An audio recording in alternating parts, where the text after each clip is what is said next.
औरंगाबाद में हुए अग्निकांड में दिल्ली पुलिस ने एक नाबालिग सहित 3 लोगों को हिरासत में लिया है। मैं आपको तस्वीरों में दिखाना चाहूंगा कि यही वो लोग हैं जिनकी आपसी रंजिश के मामले में इस पूरे घटना को अंजाम दिया, जिसमें 4 लोगों की जान चली गई है। बताया ये जा रहा है कि जो महिला अभियुक्त है सरिता की जो रंजिश थी वो एक दीपक नाम के व्यक्ति से चल रही थी। दीपक उसी बिल्डिंग में 5वें फ्लोर पर रहता था और दीपक से कुछ पैसों के मामलों के लेन देन था, जिसके बाद सरिता ने इस पूरी साजिश को अंजाम दिया। एक 17 साल की नाबालिग लड़की को भड़काया, उसके हाथ में माचिस और पेट्रोल दिया और उसके बाद जाकर के दीपक की स्कूटी में आग लगा दी। जैसे ही वो आग लगी, वहां से वो 17 साल की नाबालिग भागती हुई दिखी और उसके बाद वो आग धीरे धीरे बढ़ने लगी और धू धू करके पूरे बिल्डिंग को अपने गिरफ्त में ले लिया। इस पूरे मामले में पहले और दूसरे मंजिल में रहने वाले करीब 4 लोगों की दर्दनाक मौत हो गई और बाकी करीब 4 अन्य लोगों को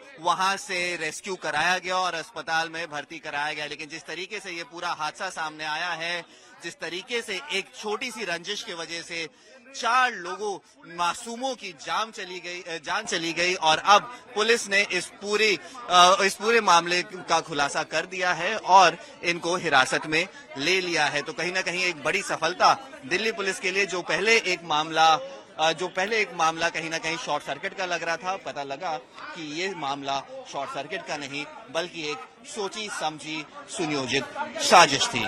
शुक्रवार को दिल्ली के तुगलकाबाद इलाके में एक हादसा होता है जिसमें एक घर में आग लग जाती है। इनिशियली ये लगता है कि एक शॉर्ट सर्किट से आग लगी होगी, लेकिन जब पुलिस तफ्तीश करती है तो ये सामने आता है कि एक 17 साल की नाबालिग ने इस पूरी घटना को अंजाम दिया था। क्या है ये पूरा मामला, इससे बात करने के लिए हमारे साथ additional DCP south east district हैं। सर, ये बहुत बड़ी घटना हुई थी, लोगों की जान गई, रेस्क्यू ऑपरेशन चला, कई घंटों चला।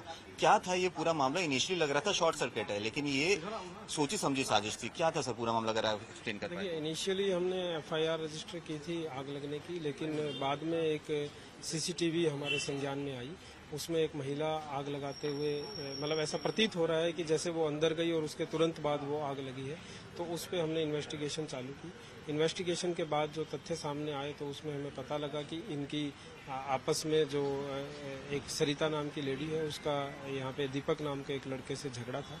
तो उसमें एनिमिटी के एंगल से उनको इंटेंशनली वहाँ पे भेजा गया और ये सारा प्रकरण को अंजाम दिया गया। कितने लोगों को हिरासत में लिया गया है सर अभी तक, और उनके क्या रोल इसमें एग्जैक्टली है?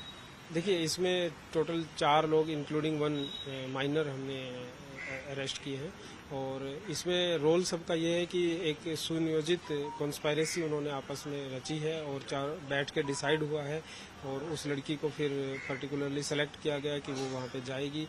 सरिता उसको वहाँ पे लेके गई है। तो ये सब एक कॉन्स्पायरेसी के पार्ट है और चारों ने एक साथ सोच समझ के इस घटना को अंजाम दिया। सर, इनके खिलाफ कोई पुराने केसेस भी हैं, कोई पुराने इन्वॉल्वमेंट भी है? हाँ, इसमें जो निरंजन है उसके खिलाफ काफ़ी इन्वॉल्वमेंट्स हैं, बाकियों का भी हम इसमें डाटा खोल। तो जैसा आपने सुना कि एक ये बहुत बड़ा हादसा दिल्ली में हुआ, 4 लोगों की जान चली गई, लेकिन दिल्ली पुलिस ने जब तफ्तीश की तो ये समझ में आया कि ये पूरा हादसा जो था पूरी तरीके से सुनियोजित था। तो अब 4 लोगों को हिरासत में ले लिया गया है और पुलिस की तफ्तीश आगे बढ़ रही है। वीडियो जर्नलिस्ट लोकेंद्र पांडे के साथ अंशुल सिंह, आज तक। जैसे कि मैं सो रहा हूँ तो पिताजी को जगाना है मुझे, तो वो डायरेक्ट उठाने के बजाय, और हिंसा की परंपरा मेरे यहाँ नहीं थी सौभाग्य से, तो वो क्या करते थे कि उस कमरे में आ जाएंगे या बाहर से गुजरेंगे और चौपाई बोलेंगे, प्रात काल उठ के रघुनाथा मात पिता गुरु नावई माता।